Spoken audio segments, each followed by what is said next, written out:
morning, everyone. We're going to get going.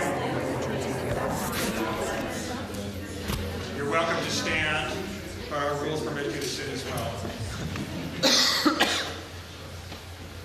I'm Robert Weissman. I'm president of Public Citizen and chair of the Coalition for Sensible Safeguards. My notes say I'm supposed to give you 2 minutes to settle down. Raucousness. It takes longer than that, but that's your own. Because it's about regulation, to follow the rules today. There have been a lot of meetings and hearings about regulation on this side and on the other side of the Capitol over the last 2, 4, 8 years. And this meeting is not about those hearings. We are not going to talk about fanciful figures about the cost of regulation, about the unbearable burden imposed on the economy. Instead, we're going to try to have a bit more of a fact-based inquiry into what's worked well and not so well over the last 8 years of the Obama administration. We've seen the administration do many of its most important progressive actions through rulemaking and executive action. We've also seen a lot of delay and a lot of important regulations hung up. We've seen far-reaching statutes passed in the early portion of the administration to deal with healthcare and the economy and Wall Street reform, and we've seen new agencies stood up, new rulemaking agencies stood up. We've seen new regulations enacted, and we've seen a lot of them still not enacted, even more than 5 years after passage. So we want to reflect back on that record to learn from it and see what we can continue to do well and do better and forthcoming the administration. We're going to have 2 expert panels that are going to be super disciplined about time because we're time constrained today.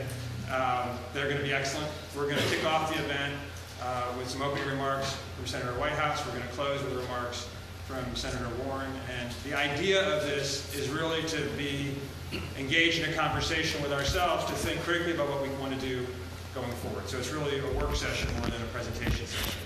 And we're thrilled that Senator Whitehouse is here to kick us off. Notwithstanding injury, he can't be held back. He's so passionate about Gratitude for regulation. That's not something we hear very much, but think about it. Have pollution controls. Stock jobbers have a harder time gulling innocent investors.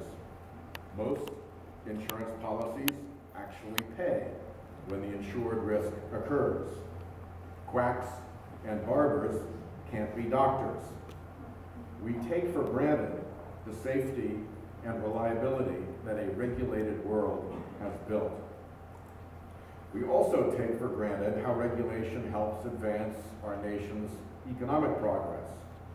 Regulation helps channel America's competitive enterprise into good and helpful innovations instead of into new tricks and traps for consumers or new ways of cutting safety corners. Confidence in our industries grows when consumers know they can count on the safety and reliability of the product. Ask yourselves, would the American pharmaceutical industry be a world powerhouse if patent medicine hucksters were still allowed to operate? Regulation sets a positive frame for economic progress.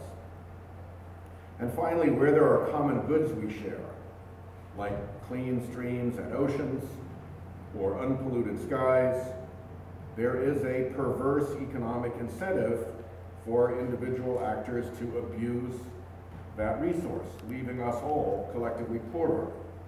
This is the principle described in Garrett Hardin's famous Tragedy of the Commons. Regulation constrains this perverse economic incentive and protects our precious common resources.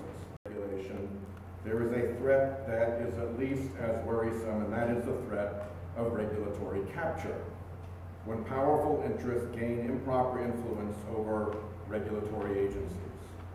We have seen how catastrophic consequences can unfold, as we saw in the Minerals Management Service and the Gulf oil spill, as we saw in the Mine Health and Safety Administration and the Sago mine tragedy, as we saw in a suite of financial regulatory failures and the global financial meltdown from which we are just emerging.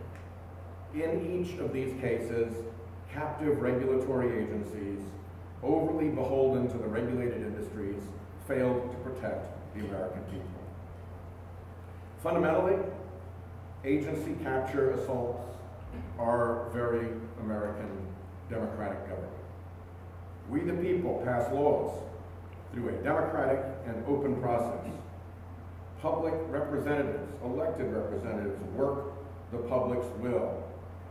Regulations to enforce those laws protect the public interest. All is well until industries co-opt and control the regulatory agency itself.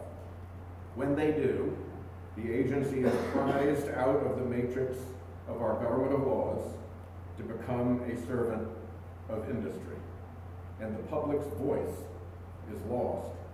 The democratic process fails.